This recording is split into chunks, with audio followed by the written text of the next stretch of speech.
apa? Al-Fatihah. Lembar kedua Al-Baqarah. Ada ayat ini di lembar pertama. Alladzina yu'minuna bil ghaibi wa yuqimunas shalah. Ini yang pertama-tama Allah ajarkan buat kita. Jadi orang-orang yang bertakwa itu orang yang beriman kepada yang gaib dan menegakkan sholat, mendirikan sholat, bukan hanya mengerjakan sholat ya, menegakkan sholat.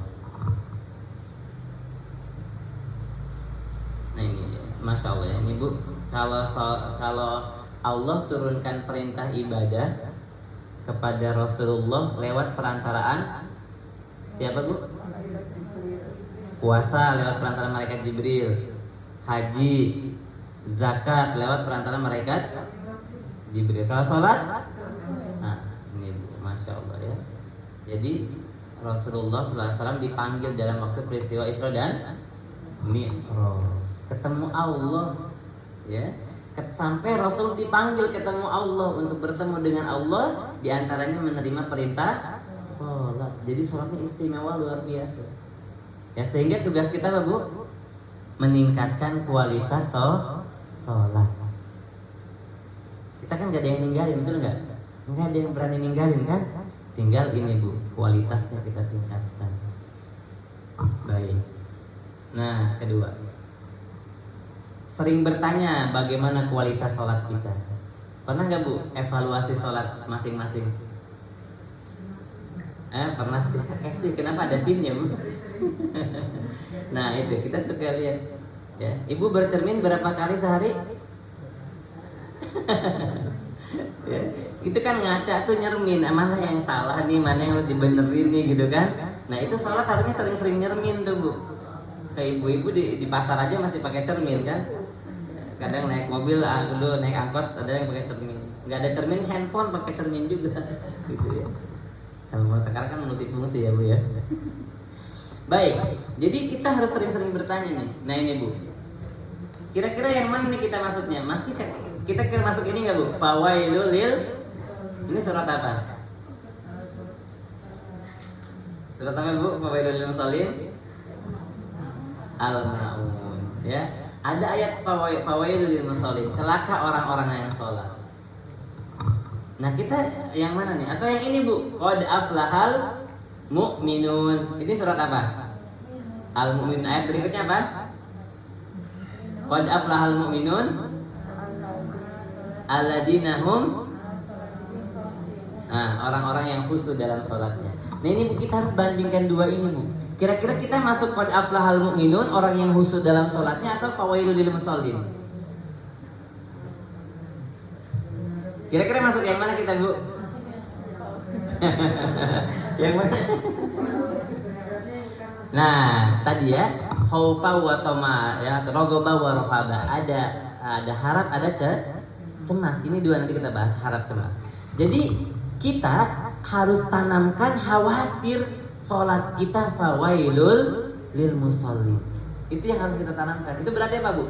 Khauf, rasa takut, khawatir ya. Nah gini bu, nah ini ya. Jadi ada khauf, ada rasa takut. Kemudian ada apa bu?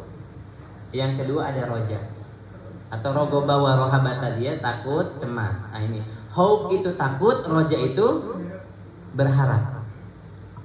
Jadi yang pertama kali ditanamkan di dalam diri kita, jangan sampai saya udah qad aflahal mu'minun, Ustaz, saya udah khusyuk. Oh udah repot kalau udah kayak gini bu. Udah nggak bisa ngebernerinnya, ya kita nggak tahu ya.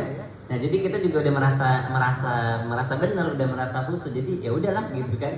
Mau diapain lagi gitu. Mudah-mudahan ada benar gitu ya. Tapi kita dalam diri harusnya fawailul lil musallin. Allah, jangan-jangan sholat saya masih ini nih. Berarti muncul apa bu? Muncul apa bu? Rasa khauf, rasa takut. Ya Allah, jangan-jangan sholat saya nggak diterima nih. Jangan-jangan sholat saya tertolak nih. Sehingga semakin tinggi rasa khaufnya, semakin meningkat rasa khaufnya, semakin meningkatnya juga roja, berharap. Jadi khauf sama roja itu seperti dua sayap yang gak bisa dipisahkan.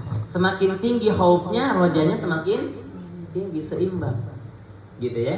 Sehingga apa harapannya bu? Ya Allah, mudah-mudahan saya termasuk orang-orang yang qad aflahal mu'minun. Tapi takut kalau fawailul lil musallin. Nah kalau dua hal ini, khauf sama roja udah muncul di dalam hati kita, maka akan tumbuh tadi mahabbah, cinta.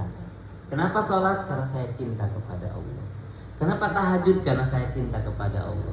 Kenapa duha? Karena saya cinta kepada Allah. Kenapa puasa? Karena saya cinta kepada Allah. Kenapa baca Quran? Karena saya cinta kepada Allah. Sampai nanti dalam titik tertentu, kenapa ibu masak?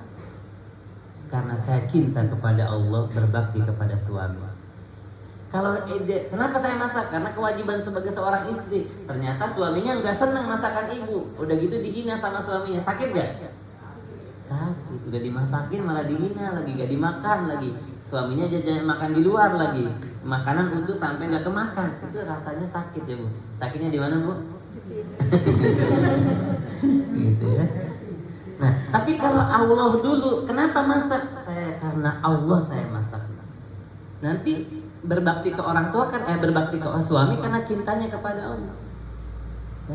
Kita bantu orang nih, orang lagi kesulitan, kita bantu. Niatnya apa? Bukan bantu orangnya, karena saya cinta sama Allah, saya bantu hambanya Allah. Karena bisa jadi orang yang kita tolong belum tentu berterima kasih kepada kita. Ada nggak bu yang kita tolong malah justru terkadang menyakiti kita? Pernah nggak kayak gitu? Nolong orang tapi yang kalau bahasa Sunda tuh nulung malah dipentung gitu. Bahasanya apa bu? Itu ada maksudnya nggak sini? Indonesia. Jadi kita nolongin orang malah kita yang dipukul gitu loh. Ngerti gak? Nulung dipentung gitu ya. Orang kita tolongin malah orang yang kita tolongin ya malah nyakitin kita. Nah gitu ya. Jadi kita sampai ke arah sana. Kenapa kita ngedidik anak kita? Karena cinta kepada Allah, biar anak kita juga cinta kepada Allah. Ini ya bu ya. Yang keberapa nih bu? Kedua. Yang kedua. Ya. Yang ketiga. Nah, persiapan diri sebelum sholat bu. Persiapan diri sebelum sholat. Ibu ada yang suka olahraga? Minimal ibu mau jalan ya? Jalan ada senam. Ada yang dulu pas sekolah SMP SMA olahraga atlet. Itu kalau olahraga pasti ada apa dulu bu? Ada pemanasan dulu ya. Ibu dulu ada yang suka nonton itu nggak? Balap motor, balap mobil. Ada yang pernah dengar nggak dulu Mandalika? Iya. Itu tahu ibu nontonnya? Nonton. Oh nonton. Nah itu ada yang juara dunia pas jatuh sesi pemanasan. Siapa nanya bu? Okay. Ini juara dunia, ya dia pemanasan, malah dia cederanya pas pemanasan. Itu juara dunia aja harus pemanasan dulu tuh. Ya, juara dunia aja nggak pakai langsung, harus ada pemanasan. Nah di dalam sholat tuh ada persiapan diri bu. Jadi persiapan diri sebelum sholat ini menentukan juga kualitas sholat kita. Nah dari mana mulainya? Nah dari sini bu. Bagaimana sikap kita ketika azan berkumandang?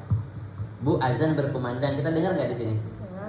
Masya Allah, alhamdulillah kita di sini dengar ya. Indonesia mah 5 waktu dengar. Coba kalau di luar kita nggak bakal bisa dengar azan kecuali pakai handphone, karena nggak ada masjid, gitu ya. Azan berkumandang, ibu lagi masak, ibu lagi main handphone, ibu lagi ngobrol sama keluarga. Apa yang dilakukan? Lanjut ngobrol, lanjut masak, lanjut main handphone. Nah ini bu, terus harusnya kita ngapain bu? Harusnya nunduk. Ngantuk dong. Harusnya kita duduk diam khusyuk dengerin azan. Nggak boleh kita ngomong tuh, dengerin tuh azan. Coba azan tuh bu, kalimat-kalimat tauhid yang luar biasa tuh, membesarkan Allah. Jadi kita masukin juga azannya ke dalam hati tuh. Kalimat azan masukkan kemana bu? Tadi onin hatinya, buka nih hatinya. Azan masukin bu tiap 5 waktu ke dalam hati. Ibu bisa nangis nanti ketika dengerin azan. Masya Allah. Nah, terkadang kita saat azan gak kita perhatiin, betul nggak? Ya, aktivitas yang kita jalankan di rumah.